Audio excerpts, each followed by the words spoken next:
할렐루야. 오늘 저희들 금요예배 창세기 44장 18절에서부터 34절 말씀으로 창세기 강의 69번째 시간 말씀을 나누도록 하겠습니다. 오늘 이 본문 전체는 유다가 요셉인지 모르고 그 총독에게 간청하는 그 긴 내용이 나오는 부분입니다. 유다가 이렇게 말을 잘하는 사람이었나 싶을 정도로 이 한 사람의 간구가 이렇게 길게 성경에 나오는 예가 그렇게 많지 않거든요. 근데 오늘 이 유다의 간구가 창세기 44장 18절에서부터 34절까지 길게 나오면서 이 안에 정말로 하나님께서 유다에게 원하셨던 모든 것들이 다 말로 나오는 그런 모습이 나옵니다. 우리가 요셉의 이야기를 쭉 읽으면서 보게 되지만 실은 요셉은 주도적으로 뭔가 자기가 선택해서 간 것은 하나도 없는 사람이에요. 하나님께서 그 요셉을 이끌어 가셨죠. 요셉은 아무 말 하지 않고 하나님의 이끄심대로 이끌려 가는 그런 사람이었고, 그 과정에서 저는 개인적으로 요셉도 많이 변했다. 하나님께서 쓰실 수 있는 사람으로 점점점 변해가는 시간, 20년이 넘는 시간을 그렇게 보내지 않았나라는 생각이 듭니다. 그런데 그 똑같은 그 변화되어짐의 모습이 이 요셉의 형제들에게도 다 나타난 거예요. 떨어져 있는 그 모습도 다르고 또 그들 사이의 관계도 실은 안 좋지만 하나님께서는 요셉을 이끌어 가시면서 요셉을 변화시켰던 것처럼 요셉의 형제들도 하나님께서 그를 하나님께서 원하시는 모습으로 변화시켜가는 과정을 가져가신 겁니다. 하나님께서 요셉의 형제들을 어떻게 변화시켜 가셨느냐, 우리 이제 이야기하면서 봤지만 어려움도 있었고요. 또 이해되지 않는 일들을 통해서도 하나님께서 그에게 변화의 일들을 만들어 가셨고, 우리 지난 수요일 날 말씀 봤듯이 하나님께서 우리 죄를 드러내게 하셨다라는 이런 고백을 통하여서 나의 부족함, 내가 숨겨졌던 그 나쁜 모습들, 악한 모습들을 솔직하게 고백하면서 그런 손길들이 다 하나님의 손길이라는 걸 인정하고 변화되어지는 과정을 가져갔습니다. 실은 중요한 거는 어쨌든 이 변화의 과정을 갔다라는 거예요. 하나님께서는 우리를 정말 제가 늘 강조하지만 우리를 변화시키기를 원하셔요.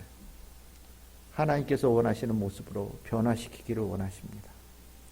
그 변화시키는 과정과 도구는 사람들마다 다 달라요. 요셉과 요셉의 형제들에게 하나님께서 하셨던 일이 달랐던 것처럼 하나님께서는 각자에게 맞는, 각자에게 효과적인 방법을, 각자가 하나님의 손길을 귀하게 받아서 그 손길을 받음으로 하나님께서 원하시는 모습으로 나아갈 수 있는 길들을 아주 세심하게 찾으시는 거죠. 그래서 하여튼 두 다른 어떤 길로 하나님께서 손길을 댔지만 결국에 이게 다 하나로 이렇게 모이는 거예요. 결국에 그 모습은 하나님께서 인정하는 모습. 그 안에는 사랑이 있고 그 가운데는 화해가 있고 우리 지난 수요일에 얘기했듯이 함께 즐거워할 수 있는 사람으로 바꾸어가는 손길을 하나님께서 주시는 거고, 그게 변화의 과정이 있는 겁니다. 요셉의 형제들이 얼마만큼 변했느냐, 오늘 이 유다가 대표적인 한 사람으로 나오는 겁니다. 유다만 변한 거 아니에요. 다 변했습니다. 다 똑같이 변했는데 오늘 성경에서는 유다의 목소리를 통하여서 정말로 요셉의 형제들이 정말 완전히 변했다. 완전히 변하고 완전히 달라진 사람이 되었다라는 것을 아주 정확하게 보여주는 겁니다. 우리가 변했다라는 거, 우리게 깨달음, 이 마음이라고 보통 얘기를 하죠. 이 마음에는 생각, 판단, 이런 것들이 들어있는데, 우리가 이런 변화되어진 것이 속에만 있는 것이 끝나냐? 그렇지 않습니다. 우리가 변화되어진 것은 반드시 행동으로 나타나고 그것이 말로 표현되어지게 되어져 있어요. 우리가 어떻게 행동으로 나타나느냐? 우리 지난 수요일 날 봤죠. 베냐민의 자루에서 은잔이 나왔어요. 귀한 은잔이 나왔다라는 겁니다. 도둑놈으로 몰렸어요. 전에 같았으면 베냐민만 보냈을 수도 있는 겁니다. 그런데 거기서 모든 형제들이 자신들의 옷을 찢고 한 명도 빠짐없이 다 애국으로 다시 돌아가는 길을 베냐민과 함께 왔다라는 그 자체가 행동으로 보여준 변화인 거예요. 그 행동으로 이미 요셉의 형제들은 완전히 주께서 원하시는 모습으로 변화되어졌다라는 것을 드러내는 겁니다. 그렇죠. 여러분들 변화되어지면 발걸음이 달라져요. 변화되어지면 내가 향하는 곳이 달라지고, 변화되어지면 문제에 대한 그 대응 방식이 달라집니다. 회개한 사람들은요, 뭐가 다르냐? 똑같은 일을 경험했을 때 다르게 행동한다라는 거예요. 똑같은 것을 똑같은 상황에 처했을 때 전에 같았으면 이렇게 했을 텐데, 똑같은 상황에서 회개한 사람은 전혀 다른 모습으로 나타나는 거예요. 이게 회개예요.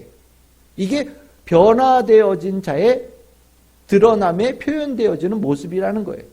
그러니까 달라져야 되는 거는 확실한 겁니다. 성경에서는 지금 요셉 이야기에서는 그 달라짐을 아주 극적으로 대비시켜 놓고 있는 거거든요. 그게 행동으로 표현되어진 달라진 것이었다면 오늘 여기에서는 이거를 간구라고 해도 좋고, 기도라고 해도 좋고, 자신의 과거에 대한 고백이라고 해도 좋고, 다 좋아요. 저는 그냥 기도라고 해도 좋을 것 같아요. 이런 그 말의 표현으로서 달라진다라는 거예요. 그럼 유다의 이 이야기 속에 있는 가장 중심에 있는 그것이 무엇이냐? 목숨 걸고 기도했다라는 거예요. 생명을 다해서 기도했다라는 겁니다. 전에는 유다를 죽이자고 할 때 별로 마음에 특별하게 감동이나 어떤 찔림이나 이런 게 없었어요. 거기에 대해서 절대 그러면 안 된다, 막 나서고 이런 거 정도 아니에요. 그냥 팔아버려. 귀찮으니까 팔아버려. 이런 정도였거든요. 요셉의 목숨 버리는 거를 쉽게 여겼던 요셉의 형제들인데 지금 달라진 거예요. 유다가 얘기하잖아요. 제가 대신 머물러 있을 테니까 베냐민은 집으로 보내주소서 라고 얘기하는 거예요. 이게 단순하게 그냥 입에 발린 소리가 아니라 정말 이 말 구절에 정말 유다가 진심을 다했다. 정말 이게 영화로 보여진다면 아마 이 유다는요, 정말 누가 보더라도 저 진심이구나. 누가 보더라도 진짜 마음으로 저렇게 간구하는 거구나. 내가 남을 테니 베냐민을 보내주소서라고 하는 그 말을 아마 보면은 눈물 뚝뚝뚝 흘리면서 진심으로 얘기하는 그런 모습이 이 안에 있었을 거란 말이죠. 전에 형제들에겐 그 모습이 없었어요. 불평이 있었고요. 미워하는 말들이 있었고요. 아버지 왜 그래? 요셉은 왜 요셉만 이뻐하는 거야? 왜 그럴까? 이런 아주 험악한 말들이 싹 쏟아지던 그 형제들이었는데, 정말 이 긴 말 속에서, 긴 기도 속에서 이제까지 없었던 완전히 다른 모습. 내 목숨 바쳐서, 내 생명 바쳐서 진심으로 기도하는 그 모습이 나왔다라는 것. 이것이 하나님께서 인정한 포인트가 됐다라는 것을 우린 눈여겨봐야 되는 거예요. 우리가 회개한 자가 되어졌다. 정말로 우리가 구원받은 자가 되어졌다. 정말로 하나님의 사람으로 변화되어졌다. 그럼 뭐가 달라지냐? 기도가 달라요. 기도가 다른 거예요. 기도가 내 목숨, 내 안위, 내 평안, 나 잘 되는 거에 대한 목표로 기도했던 것들은 그건 좀 낮은 수준이고요. 정말 하나님의 은혜 입어서 변화되어진 자가 되어지면 사랑하는 누군가를 위해서 기도하고, 그를 위해서 목숨을 걸고 기도하고, 그를 위해서 생명을 걸고 기도하고, 그를 위해서 내 모든 것을 걸고 기도하는 자의 모습으로 변화되어진다라는 거예요. 이게 왜 중요하냐? 예수님의 모습이 그랬으니까요. 예수님께서 이 땅에 오셔서 우리에게 보여주신 모습이 그거잖아요. 우리를 위해서 자기의 목숨을 아낌없이 내어주신 그 모습, 그 모습을 하나님께서 귀하게 여기셨다라는 거거든요. 예수님의 그 모습을 귀하게 여기셨다라는 것은 예수를 따르는 우리들에게도 똑같이 요구하신다라는 것을 얘기하는 겁니다. 성령의 역사가 어떻게 언제 일어나냐? 이 마음으로 기도하는 자에게 성령의 역사가 일어나는 거예요. 예수의 마음, 예수의 동일한 마음, 정말 진심으로 사랑하는 마음, 진심으로 섬기는 마음, 진심으로 그를 구하겠다라는 열망으로 기도하는 그 기도에 성령께서 역사하신다라는 거죠. 나를 위한 욕심으로 기도할 때 성령의 역사가 일어나냐? 글쎄요. 저는 글쎄요라고 얘기를 할 것 같아요. 글쎄요.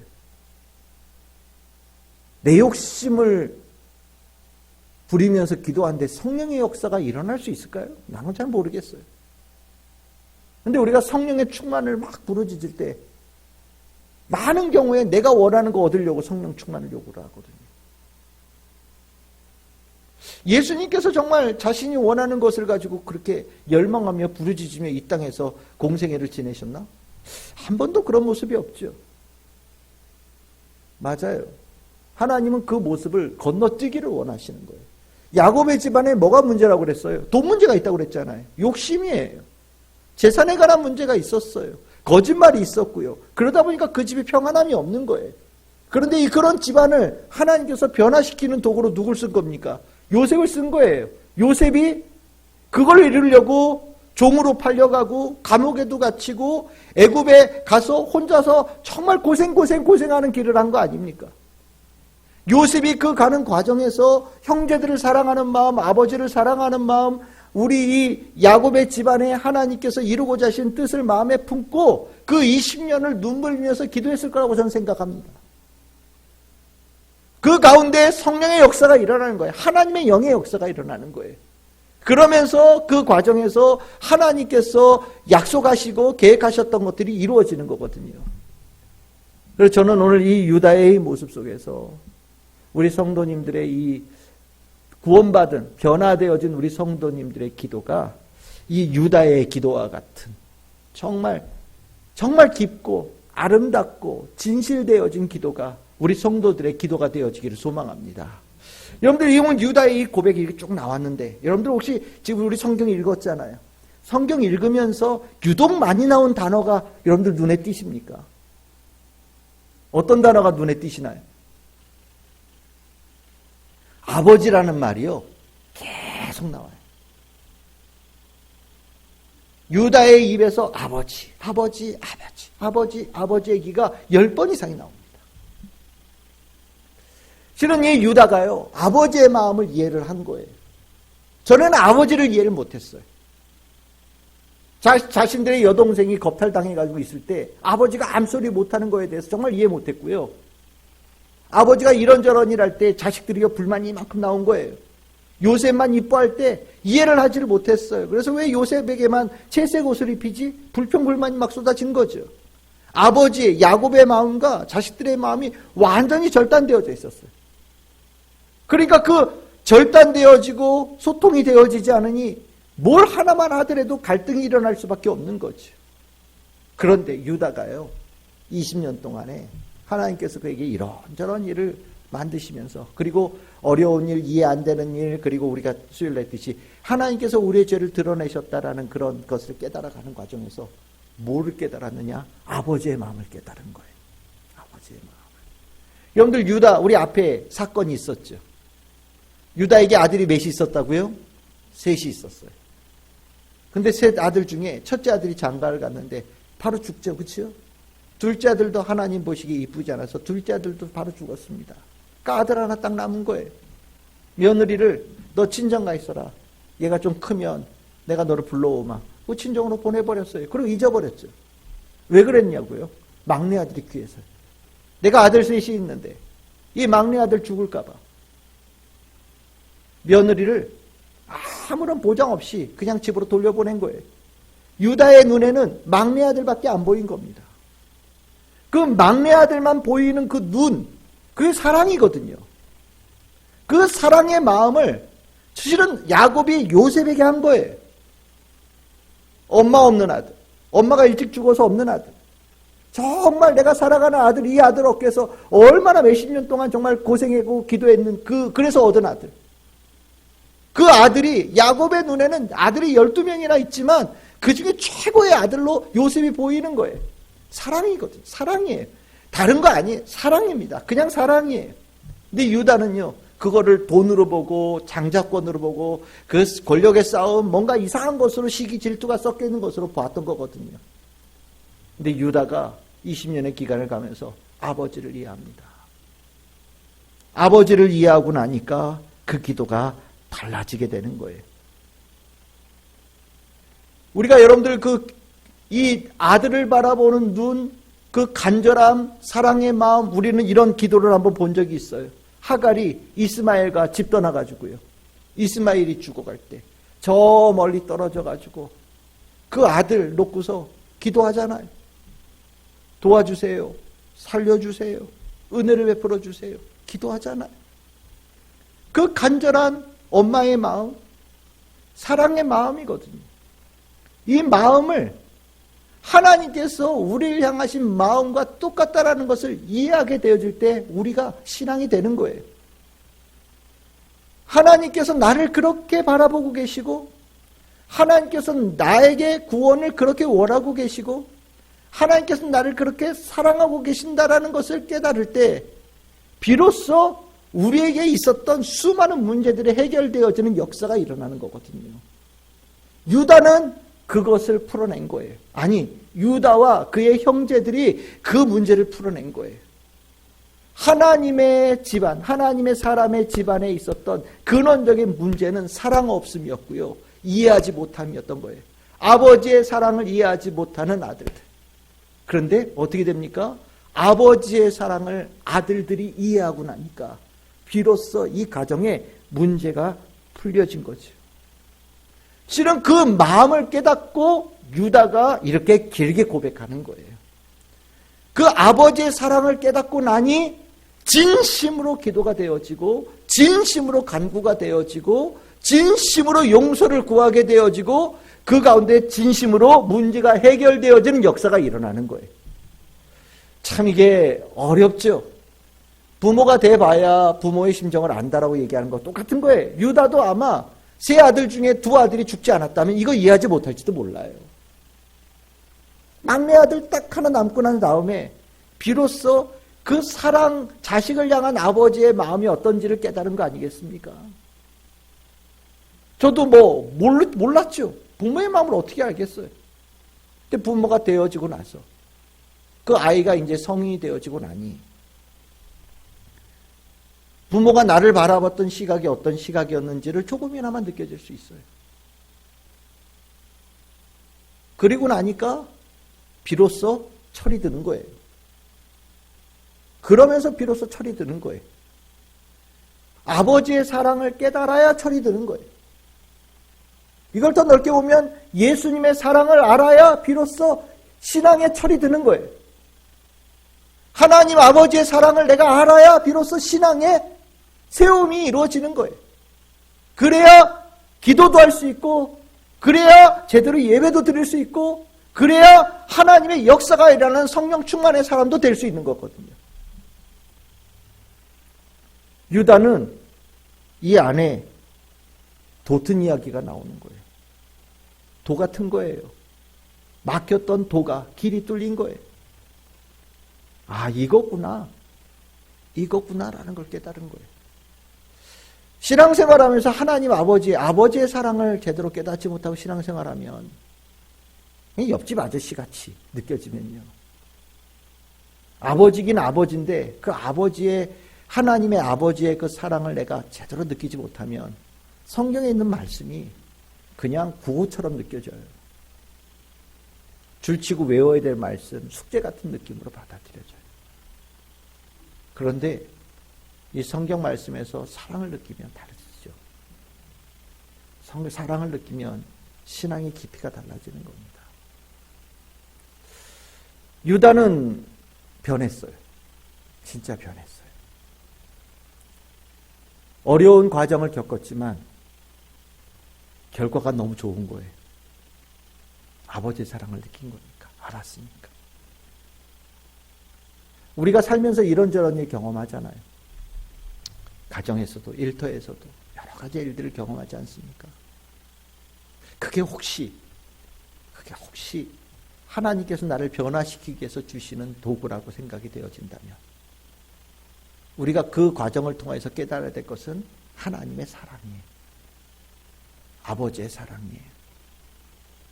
그걸 내가 깨달으면, 그걸 내가 알면 그것을 고백하고 그것을 찬양하고 그렇게 내 심령에서 아버지에 대한 사랑으로 내 심령이 끓어오를 수 있으면 진짜 기도하는 자가 되어지고 진짜 성령 충만한 자가 되어져요. 그러면 되는 거예요. 오늘 이 금요일 우리가 기도하면서 내 안에 정말 내가 하나님 아버지의 사랑을 내가 잘 알고 있나? 여기는 이미 다 부모의 세대에 지나간 분들이잖아요. 이미 다 그 수준 넘은 분들이니까 아마 아실 거라는 생각이 들어요. 아버지의 마음, 그 마음 알아서 그 눈으로 삶을 돌아보면 정말 수많은 것들에 대해서 길이 보입니다. 하나님께서 열어놓으신 길이 보여요. 해결해 놓으신 길이 보여요. 오늘 기도하면서 여러분들 안에 하나님 아버지를 사랑함에 대한 분명한 확신을 가지고 기도하면서 그 길이 보이고 여러분들이 목숨 걸고 생명을 다해서 기도하는 가운데 문제가 해결되어지고 누군가가 곤고한 가운데 있는 이들이 벗어나게 되어지고 자유하게 되어지고 해방되어지는 축복이 풍성하게 일어나는 우리 성도님들의 삶이 되기를 주님의 이름으로 축복합니다. 유다가 베냐민하고 친해졌어요. 이 얘기 들으면서 베냐민이 얼마나 감동했겠어요. 그렇죠? 베냐민 옆에 있거든요. 베냐민 아무 말도 못하고 있어요. 자기 자루에서 은장이 나오는데 왜 들어가 나온지도 모르겠는데 어쩜 이렇게 한마디도 안 하냐. 한마디도 안 하고 있어요. 아마 벌벌 떨고 있을지도 몰라요. 그런데 유다가 나서가지고 다 해결해 주고 있어요. 이 결과가 나중에 어떻게 될까요? 나중에 이스라엘이 12지파가 남북으로 이렇게 나라가 나뉘어지죠. 북쪽 10지파, 남쪽 2지파 이렇게 나눠집니다. 남쪽에 유다 지파가 중심이에요. 같이 한 지파가 어떤 지파일까요? 베냐민 지파예요. 아마 이 일에 관계되어진 뭔가가 있겠지. 가까이 붙어 있어요. 어머니는 다른데 유다 옆에 베냐민이 딱 붙어 있어요. 왜? 유다가 자기 목숨을 내놓고 나를 구하려고 나섰던 모습을 기억하는 거예요. 맞아요. 여러분들이 목숨 걸고 기도하잖아요. 생명을 다해 기도하잖아요. 그 사람이 알아요. 그 사람이 알아요.